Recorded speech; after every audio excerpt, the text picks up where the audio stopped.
Okey. Assalamualaikum warahmatullahi wabarakatuh dan hai, salam sejahtera buat semua. Sihat tak hari ni? Stay at home ya. Alhamdulillah, fasa kedua tuition online Perlis mengaji memasuki hari yang kedua. Program ini adalah anjuran Jabatan Agama Islam Perlis, Majlis Agama Islam Perlis, Kerajaan Negeri Perlis dan Jabatan Pendidikan Negeri Perlis. Terima kasih yang tidak terhingga diucapkan kepada semua yang terlibat dalam menjayakan program yang sehebat ini.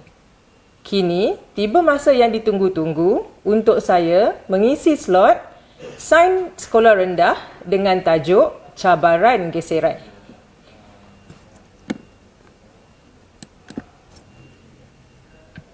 Sebelum itu, izinkan saya memperkenalkan diri terlebih dahulu. Saya, Cikgu Nur Rafidah binti Zainuddin daripada SK Simpang 4. Saya berpengalaman mengajar selama 16 tahun, bermula daripada 2004 hingga ke 2015 di SK Sanglang Perlis dan 2016 hingga kini di SK Simpang 4 Perlis. Saya merupakan seorang guru cemerlang sains sekolah rendah dan tertera dekat paparan adalah email saya sekiranya ada terdapat apa-apa pertanyaan selanjutnya selepas ini.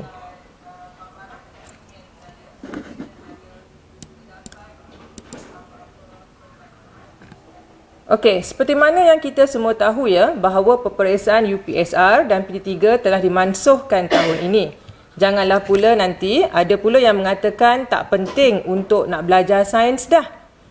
Okey, so kata Imam Asy-Syafi'i, ilmu itu bukan untuk dihafal tapi yang akan memberikan manfaat kepada semua. Okey, are you ready? Okey, untuk tajuk cabaran geseran hari ini, okey, kita akan mempelajari tentang apa itu daya geseran. Yang kedua, kita akan cuba mengeksperimen faktor yang mempengaruhi geseran. Yang ketiga, kita akan tengok berkenaan dengan kesan daya geseran.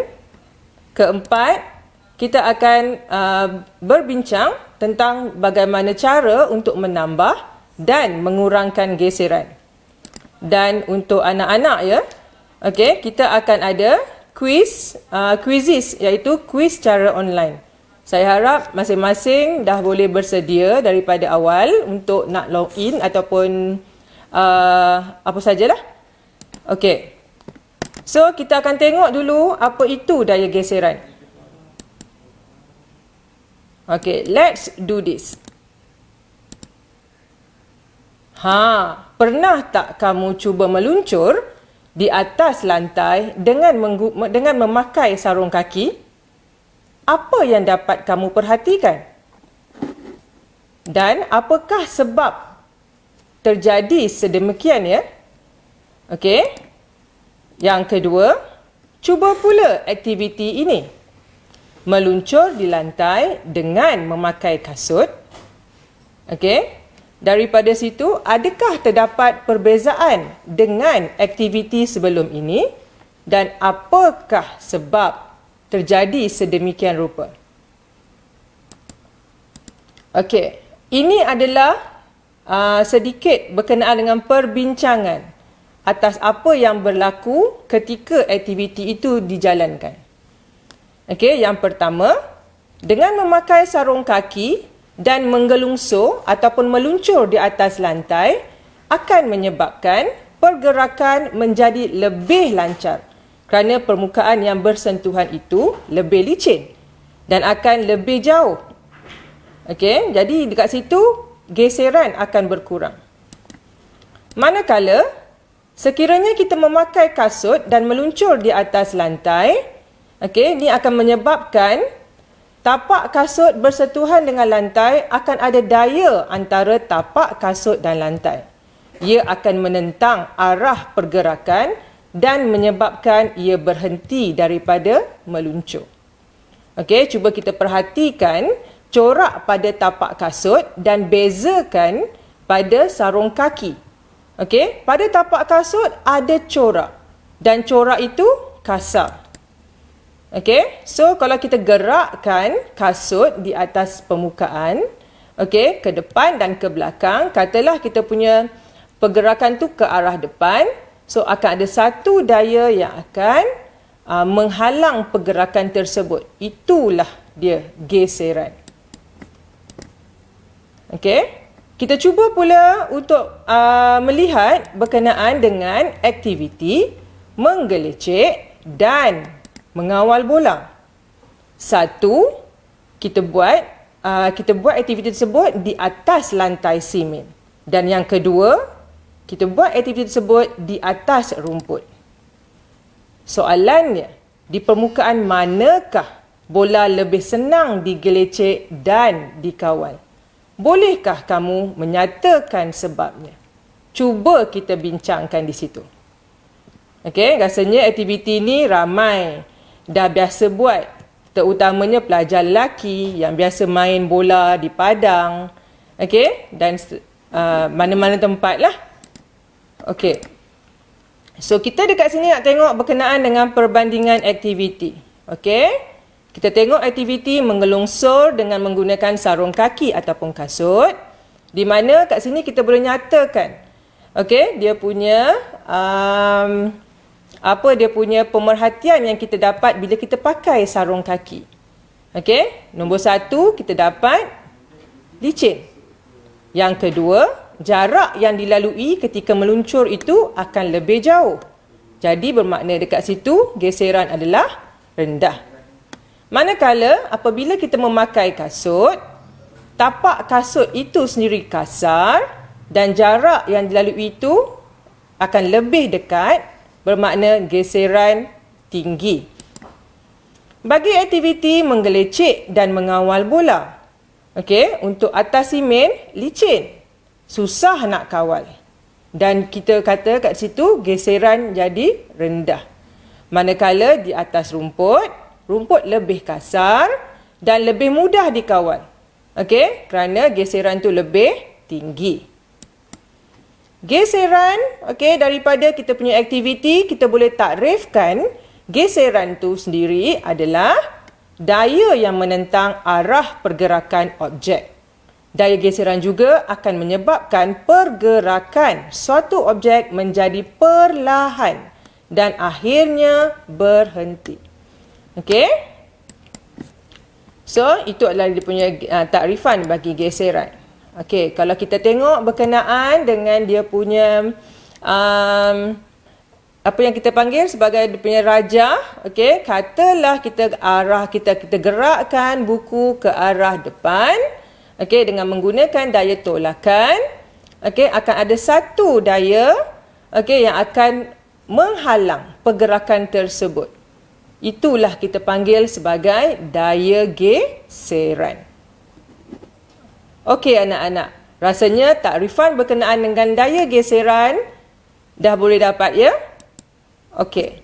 Kedua, okey, kita nak tengok berkenaan dengan mengeksperimen faktor yang mempengaruhi daya geseran.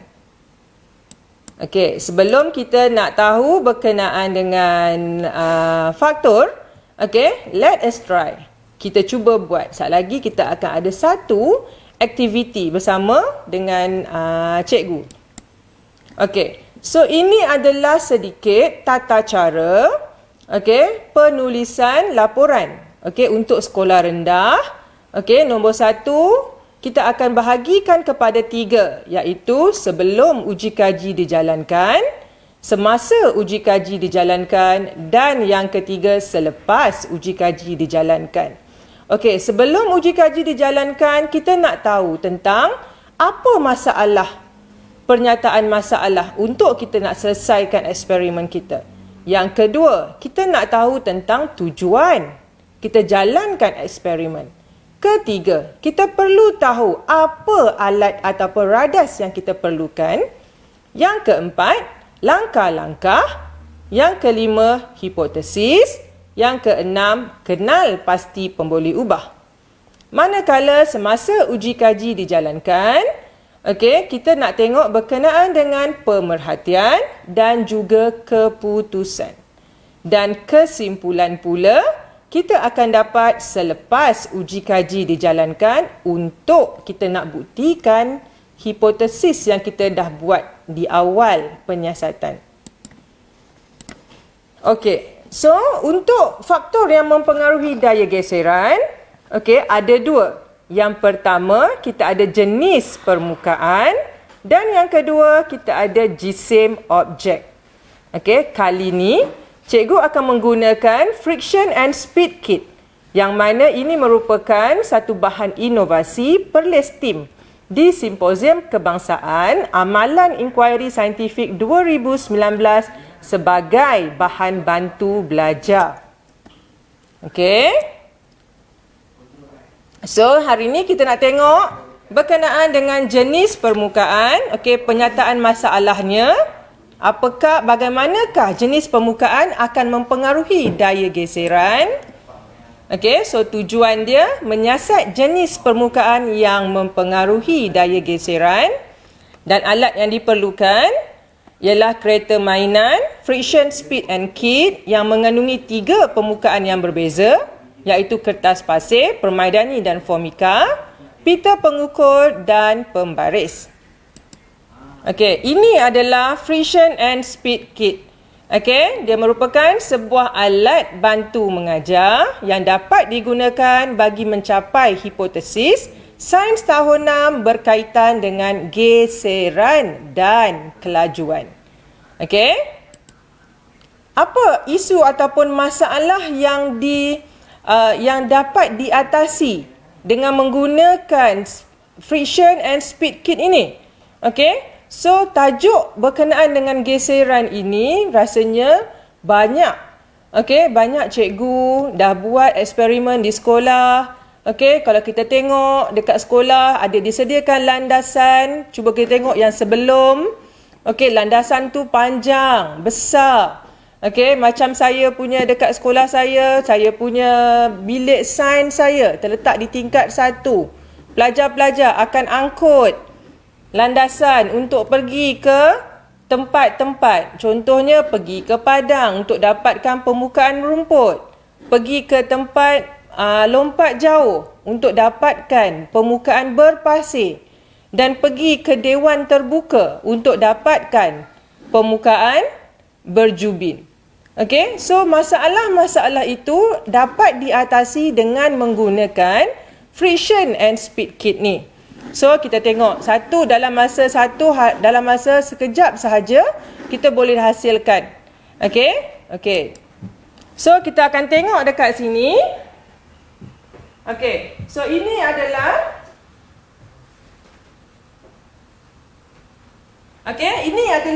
friction and speed kit yang cikgu baru sebut tadi.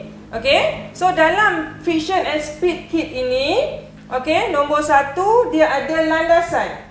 Okey, dia ada landasan iaitu yang pertama kita ada kertas pasir. Okey, seterusnya kita ada formika dan yang ketiga kita ada permaidani. Okey, dan kita ada satah condong di sini untuk kita nak ukur di mana nanti kereta mainan akan berada. Dan dekat sini kita ada juga skala ketinggian di sini untuk kalau kata kita nak uji berkenaan dengan ketinggian. Yang ini ialah tajuk berkenaan dengan kelajuan nanti. Okey, dan kat sini juga ada letak juga botol. Okey, saya gunakan botol kosong, botol mineral yang kosong dan juga botol mineral yang penuh. Dan mestilah kita ada satu yang kita kata pemboleh ubah yang dimalarkan, itu kita gunakan kereta mainan yang serupa lah ataupun yang sama. Okey, kita ada kapur penanda dan kita ada di sini kita ada pembaris. Yang ini pun ubah suai juga. Okey, nak bagi masuk kita punya friction and speed kit. Okey. So, penerokaan kegunaan friction dan speed kit. Okey? Dan murid mencatat pemerhatian keputusan. Okey? Seterusnya, diminta untuk kamu membina hipotesis berdasarkan maklumat masalah tersebut, kenal pasti pemboleh ubah dimanipulasi, bergerak balas dan yang dimalarkan dalam eksperimen ini. Ini adalah langkah-langkah penyiasatan. Okey? Anak-anak dekat rumah jangan rasa risau. Okey, kalau friction and speed kit ni tak ada dekat rumah, anak-anak boleh. Okey, lagi-lagi waktu kita tengah cuti ni, okey, boleh memikirkan secara kreatif bagaimana nak mendapatkan satu keputusan. Okey? Macam yang friction and speed kit ni, cikgu gunakan kotak mikroskop terpakai. Okey? Okey, pernah dengar tentang hipotesis? Okey, mesti dah pernah dengar. Kalau kata pada tahun 6 tu, mesti dah pernah dengar. Dah biasa, dah kena latih to be. Tapi kita nak tengok, adakah anda betul-betul faham berkenaan dengan hipotesis? Okey? Okey, hipotesis merupakan pernyataan tentang suatu objek ataupun peristiwa berdasarkan pemerhatian yang berupa penerangan yang mungkin betul ataupun tidak. Okey, hipotesis juga boleh dibina berdasarkan inference yang dibuat. Selain daripada itu, hipotesis juga boleh merupakan pernyataan hubungan antara pemboleh ubah dimanipulasi dengan pemboleh ubah bergerak balas. Okey, dalam kita punya eksperimen ini, kita cuba cari apa pemboleh ubah dimanipulasi kita sekarang. Ya, mestilah kita punya jenis permukaan. Sama ada licin ataupun kasar. Yang kedua, kita ada pemboleh ubah bergerak balas ataupun kita singkatkan sebagai PB, iaitu jarak yang dilalui oleh kereta mainan. Seterusnya, sebelum kita jalankan eksperimen, kita nak tahu berkenaan dengan hipotesis yang kita boleh buat.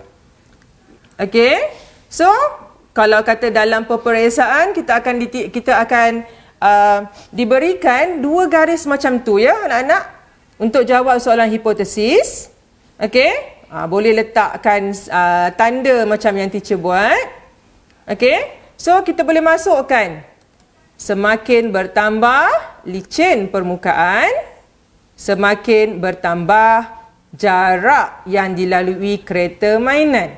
Ini ialah hipotesis. Okey, belum lagi kita jalankan eksperimen. Sat lagi kita jalan. Kita tengok apa hasil dia. Ataupun kita akan dapat semakin bertambah kasar permukaan, semakin berkurang jarak yang dilalui oleh kereta mainan. Okey. Untuk mencatatkan pemerhatian ataupun keputusan, kamu perlu mengambil kira pemboleh ubah yang dimanipulasikan dan pemboleh ubah bergerak balas yang terlibat semasa uji kaji dan dimasukkan ke dalam bentuk jadual. Ini adalah KPS berkomunikasi. Okey, KPS 6. So dekat sini kita boleh masuk dalam jadual, masukkan jenis permukaan. Okey, dalam friction dan speed kit tadi, kita ada 3 jenis permukaan, iaitu permaidani, formika dan getah pasir. Dan kita ada pemboleh ubah bergerak balas kita, iaitu jarak yang dilalui oleh kereta mainan. Okey, let's go. Kita cuba buat kita punya eksperimen. Seberapa ringkas yang boleh lah. Okey. Okey.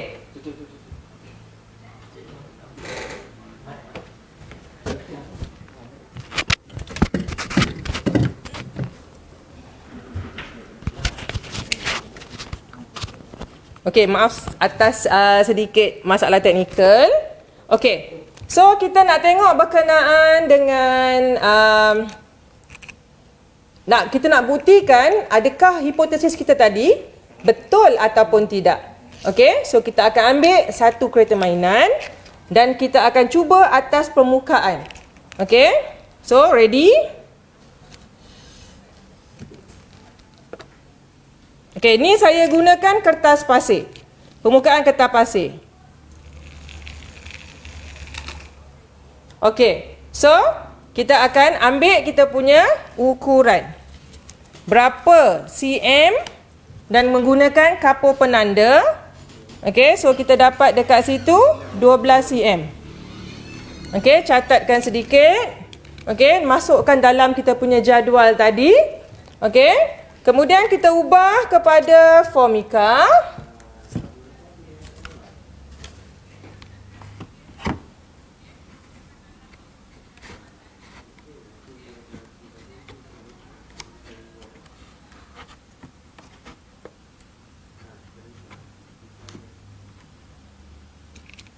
Okey, agak-agak apa yang kita ramalkan akan berlaku.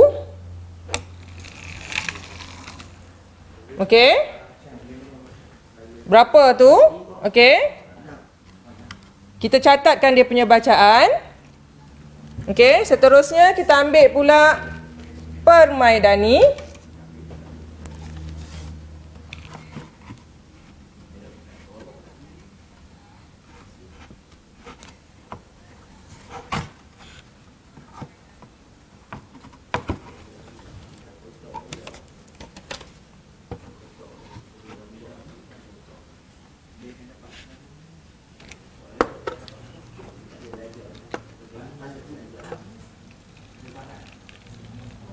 Okey, so kita akan nampak kereta tu berhenti dekat mana.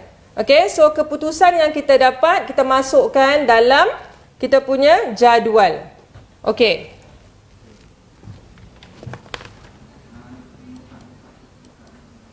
Okey, so kat sini kita nak tengok berkenaan dengan pembentangan hasil penyiasatan, okey, oleh murid.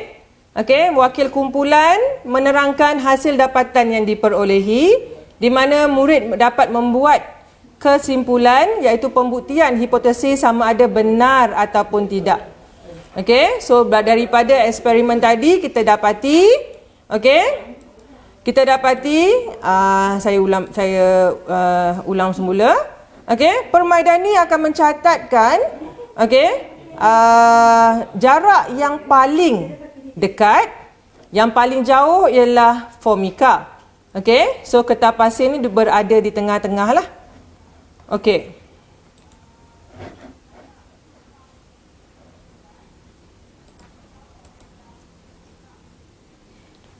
Okey, yang ini adalah hasil yang pelajar dapat. Okey, sebagai kesimpulan, sama juga kita boleh menggunakan kita punya hipotesis yang macam kita buat tadi, iaitu semakin bertambah licin permukaan, semakin bertambah jarak yang dilalui oleh kereta mainan. So kat sini kita juga boleh buat pemerhatian ya. Okey, di mana kita boleh rasa. Okey, kita boleh rasa dia punya permukaan landasan. Okey, contohnya permaidani lebih kasar berbanding dengan formika. Okey, so kertas pasir macam mana pula dia punya jarak yang dilalui. Okey, murid-murid semua boleh cuba buat di rumah. Okey, dekat rumah tu dah dalam keadaan kita pun tak boleh keluar ke mana-mana. Okey, boleh saja gunakan apa yang berada dekat rumah. Okey, kalau kita tengok sebagai seorang guru, okey, selalu sangat pelajar-pelajar bagi alasan.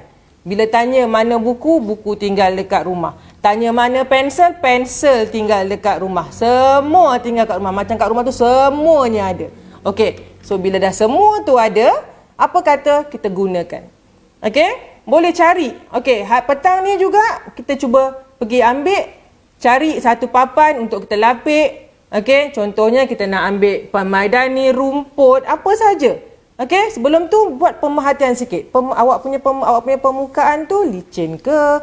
Kasar ke? Yang ni kan macam dia ni tak berapa kasar tapi tak berapa licin sangat tau. Dan awak sendiri boleh tahu. Okey? Okey, ataupun kesimpulan yang kita boleh buat, semakin bertambah kasar permukaan, semakin berkurang jarak yang dilalui oleh kereta mainan. Okey, so ini adalah antara soalan-soalan yang awak boleh jawab. Okey, contohnya apa yang dapat kamu perhatikan pada jarak yang dilalui oleh kereta mainan atas permukaan tersebut. So awak akan sebut dekat sini, siapa yang paling jauh, siapa yang paling dekat. Okey?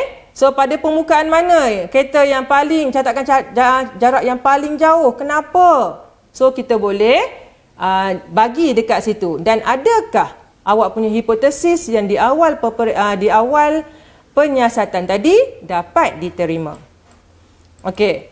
Yang kedua, okey, untuk yang kedua, sesi yang kedua, kita nak tengok pula eksperimen berkenaan dengan jisim objek. Okey, adakah jisim objek ni mempengaruhi daya geseran? Okey? So, mengapa almari ni sukar kita gerakkan? Almari sebelah mudah saja ditolak.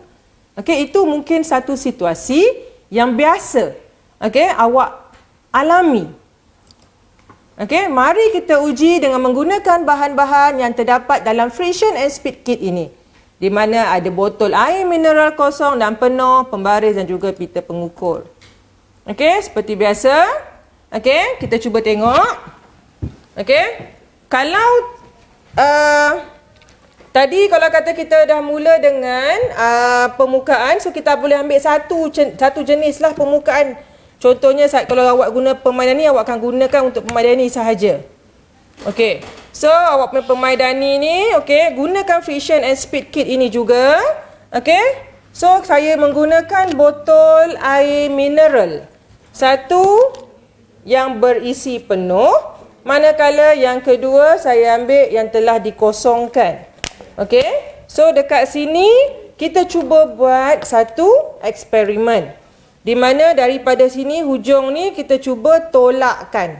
Okey, bila tolak dengan daya yang sama, kita boleh nampak dekat mana botol tu berada. Okey, yang penuh kita catat, ambil kapur catat.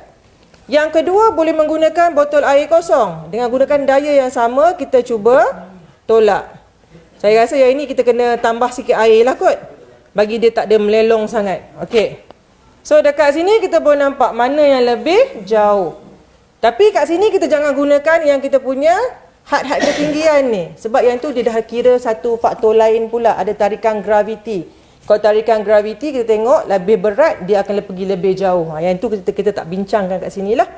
Okey. So berkenaan dengan geseran, bila kata satu objek lebih ringan, dia boleh pergi lebih jauh berbanding yang lebih berat. Okey. So dekat sini boleh tak kita tengok kita punya hipotesis? Okey, semakin bertambah jisim objek, semakin berkurang jarak yang dilalui oleh botol air mineral. Okey, dan sebagainya. Okey, langkah-langkah dia. Okey. Okey, soalan, botol air mineral mana yang dapat mencatatkan jarak yang lebih jauh? Berikan infront. Kemudian bagaimanakah hubungan antara jisim objek dengan jarak yang dilalui oleh botol mineral? Seterusnya, adakah hipotesis anda diterima? Okey, habis saja buat eksperimen. Sebelum eksperimen, buat keluar dia punya PM, keluar dia punya PB, buat hipotesis, catat keputusan, kemudian baru buat kesimpulan. Okey. Seterusnya kita akan tengok berkenaan dengan kesan daya geseran. Ya. Okey, kita cuba buat kita punya satu aktiviti. Okey, cuba gosokkan kedua belah tangan kamu selama beberapa minit. Okey? Ada tak yang buat tu? Okey? Apa yang dapat kamu rasa? Panas tak? Okey. So sebenarnya apabila suatu permukaan bergeser di atas permukaan yang lain, daya geseran akan menghasilkan haba. Okey? Kita nak tengok lagi apa lagi kesan daya geseran yang ada. Okey, nombor satu, permukaan yang bergeser akan menjadi panas. Okey, sama macam zaman dulu kala orang nak dapatkan api. Okey, dia akan geserkan dengan menggunakan, dia akan gesekkan batu, dia akan gesekkan dengan kayu dan sebagainya lah. Okey, dia nak hasilkan haba. Haba tu akan bertukar, akan jadi boleh menghasilkan api nanti. Okey? Kesan daya geseran yang kedua, objek yang berat sukar digerakkan. Okey? Sebab apa? Bila berat, kita punya geseran tu jadi lebih tinggi. Yang ketiga, permukaan objek jadi haus. Okey? Kalau kita tengok pada kita punya tapak kasut, kita tengok pada tayar kenderaan, lama-lama mesti kena tukar. Betul tak? Okey. Seterusnya, kita juga, kesan daya geseran ialah memperlahan serta menghentikan objek yang sedang bergerak. Apa saja yang ada bergerak akan berhenti. So, apa yang memberhenti, apa yang memperlahankannya, itulah dia daya geseran. Objek berada dalam keadaan pegun. Okey, yang ini bolehlah kita ambilkan sedikit satu contoh kenapa perabot-perabot dekat rumah tu tak bergerak. Okey, contohnya awak ada sofa. Sofa tu duduk elok je kat situ.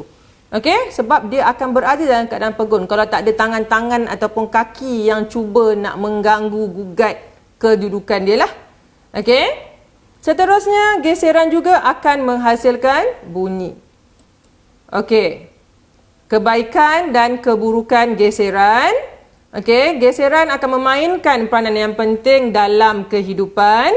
Geseran juga boleh memberikan gangguan dan juga masalah kepada kita. Okey, kita tengok. Tengok dulu berkenaan dengan kebaikan. Nombor 1. Okey, membolehkan kita berjalan tanpa tergelincir. Yang kedua, disebabkan oleh pergeseran tadi boleh menghasilkan haba, so boleh kita dapatkan api. Menajamkan pisau. Juga memegang objek. Okey. Manakala untuk keburukan geseran, okey, nombor 1 kita akan nampak permukaan akan menjadi haus. Okey, penghasilan bunyi yang kurang menyenangkan apabila kita menggunakan mesin pemotong. Okey, bunyi it. Okey? Bingit telinga kalau kita tengok. Okey, seterusnya objek yang berat sukarlah kita nak gerakkan. Okey. Bagaimana cara kita nak menambah dan mengurangkan geseran? Okey, sebagai contoh pada kenderaan, minyak pelincir dapat digunakan bagi kurangkan geseran dalam enjin kenderaan, manakala brek pada tayar akan memperlahankan, seterusnya memberhentikannya. Okey, so cara menambah geseran. Okey, boleh tengok dekat sini satu persatu. Nombor 1 kita ada corak pada tayar. Kedua, pada handle basikal kita pasangkan pelapik getah supaya tak tergelincir bila kita pegang. Okey. Ketiga, kita ada lesung batu. Kenapa ya lesung batu ni orang tak buat dia punya permukaan tu licin? Okey, sebenarnya dia gunakan permukaan lebih kasar sebab dia nak bagi supaya rempah-rempah ratus, apa benda cili yang kita tumbuk dan sebagainya tu lebih berkesan nanti. Okey, pelapik anti gelincir dalam bilik air kita pasang. Okey, untuk memastikan kita tak tergelincir. Dan corak pada tapak kasut. Okey. Dan kita juga ada bagaimana cara kita nak mengurangkan geseran, iaitu roda pada troli, penggolek dan roda. Yang ini kalau kita tengok pada lapangan terbang, okey, dan sebagainya. Kemudian penggunaan tepung asid borik pada permainan carom, nak memastikan lancar carom tu bergerak. Penggunaan berbola ataupun pengguling, dan juga penggunaan minyak ataupun minyak pelincir ataupun grease. Okey, untuk penyelesaian masalah, cuba kita cuba aktiviti ini pula. Okey, kamu mempunyai sepasang kasut ataupun selipar yang telah haus bahagian tapaknya. Rasanya semua orang pernah alami kan? Okey, so fikirkan satu cara bagaimana hendak menjadikan kasut ataupun selipar tersebut dapat digunakan lebih lama. Apa yang dapat kamu lakukan? Lukiskan tapak kasut kamu yang baru. Bincangkan. Okey, ini adalah merupakan 3 contoh yang telah diselesaikan oleh beberapa orang murid. Mereka berpendapat bahawa yang pertama, corak pada tapak kasut ataupun slipper tersebut perlu lebih banyak. Yang ini murid akan lukis. Yang kedua, jangan menyeret kasut ataupun slipper ketika berjalan. Dan yang ketiga, perlu tambah lapik di bawah kasut ataupun slipper tersebut.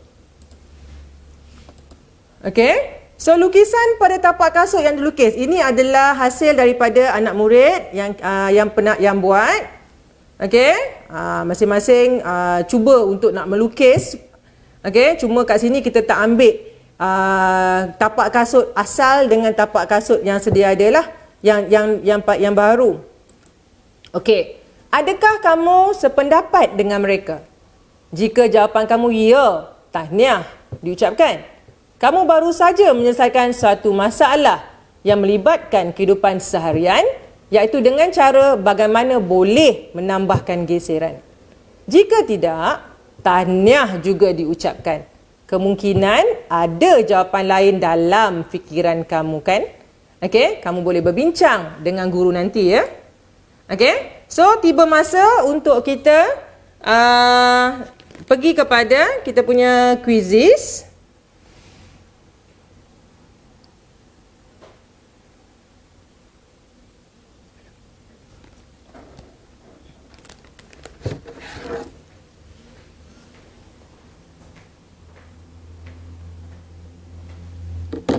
Set.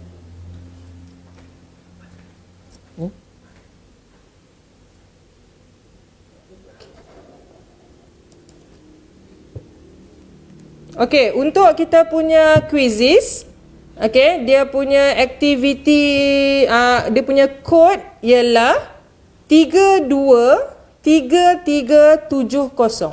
So masing-masing murid-murid masing-masing boleh pergi ke laman web quizzes.com. Okey, kemudian enter join. Okey, kita nak 323370.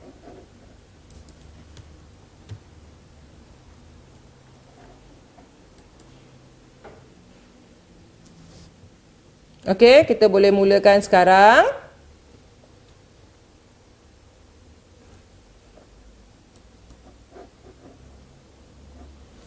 Okey, saya masih menunggu lagi.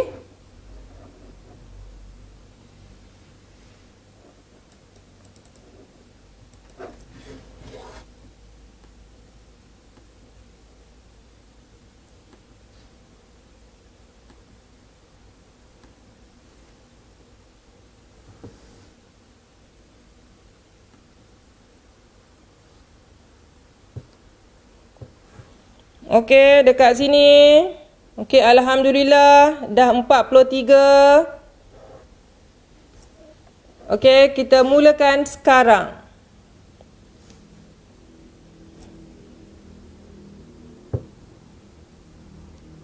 Antara berikut yang manakah menunjukkan kesan yang sama seperti rajah yang ditunjukkan? Okey.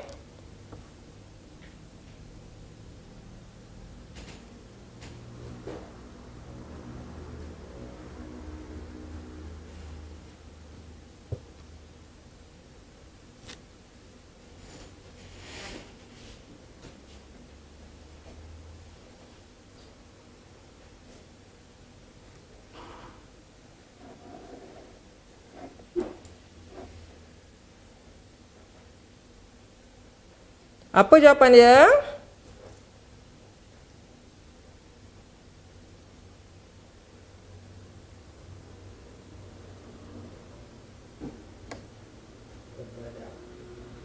Pemadam.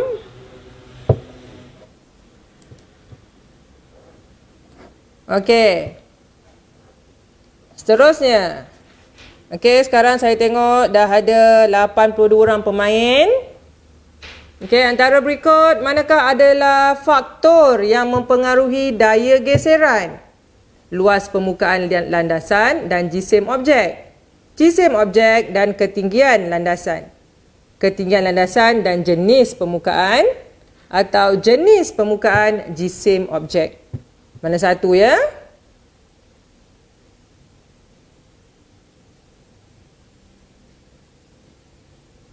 Okey.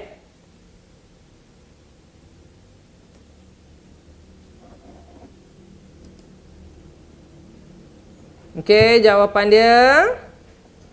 Okey, seterusnya. Geseran diperlukan dalam kehidupan seharian. Antara berikut, yang manakah merupakan keburukan geseran?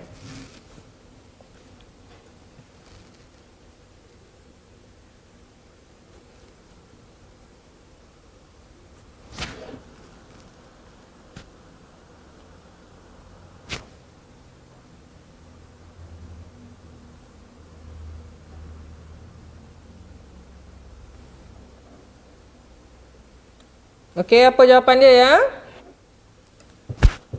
Okey, getah pemadam jadi semakin kecil. Okey, seterusnya. Antara situasi berikut, yang manakah akan menghasilkan geseran paling tinggi? Berlari di padang dengan menggunakan kasut sukan. Berlari di atas simen dengan menggunakan kasut sukan. Berlari atas simen dengan menggunakan selipar. Atau berlari di padang dengan menggunakan selipar.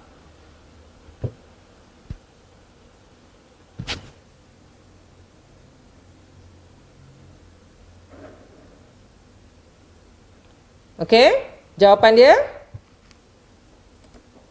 Berlari di padang dengan menggunakan kasut sukan. Okey, seterusnya.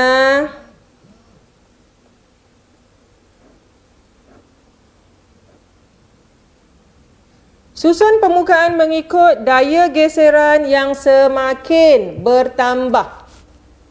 Okey, yang pertama, simen, jubin, tar, rumput. Kedua, rumput, tar, simen, jubin. Ketiga, jubin, simen, tar, rumput. Atau yang keempat, tar, rumput, jubin dan simen. Okey. Apa jawapan dia?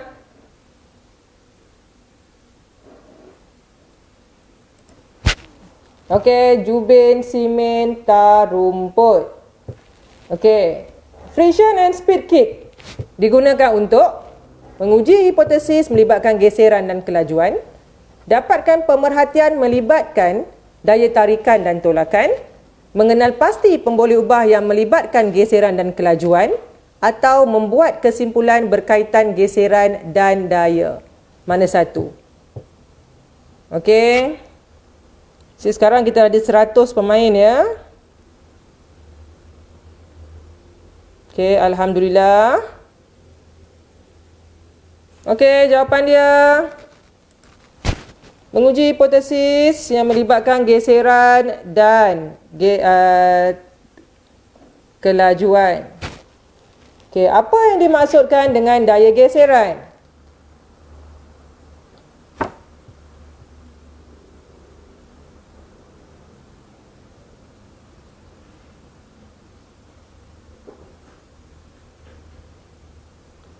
Mana satu ya? Daya bertindak atas permukaan yang kasar, atau daya yang menentang arah gerakan objek, atau daya tarikan dan tolakan, atau daya yang seiring dengan arah gerakan objek. Okey, mana satu jawapan dia? Okey, daya yang menentang arah gerakan. Okey, seterusnya. Antara berikut manakah merupakan kesan daya geseran? Menghasilkan haba, menjadikan permukaan lebih cantik dan kemas, menghasilkan cahaya, memberhenti dan melajukan objek. Okey, jawapan.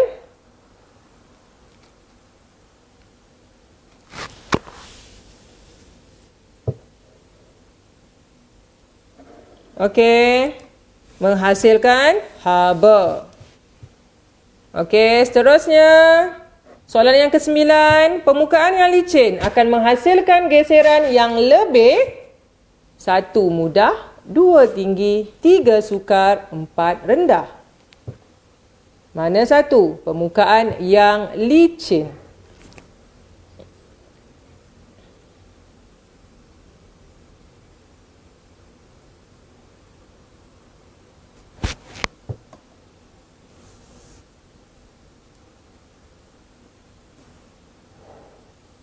Okey, jawapan dia rendah. Okey, soalan yang terakhir ya. Okey, sikit lagi masa.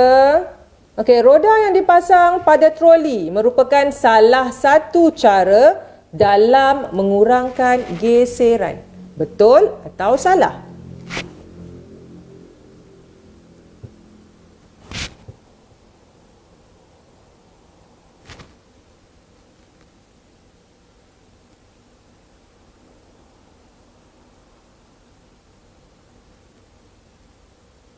Okey, jawapan dia ialah betul. Okey, itu saja. Okey, untuk kita punya quizzes hari ini.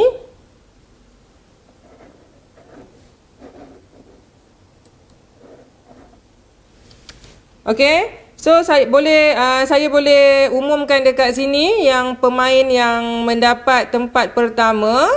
Okey, nama dia ialah Miza. Okey, kemudian yang kedua ialah Arman SK Kuala Perlis. Kemudian SK Jajawi, Alif Syafiq, Hafiz. Okey, 5 top 5 ya. Okey. So alhamdulillah ramai yang mengikuti kita punya kelas ataupun tuition online Perlis Mengaji untuk hari ini. Okey, masih lagi ramai lagi yang baru masuk untuk nak join quizzes. Okey, tahniah. Okey. Jadi saya rasa setakat ini dulu, okey, tuition online kita.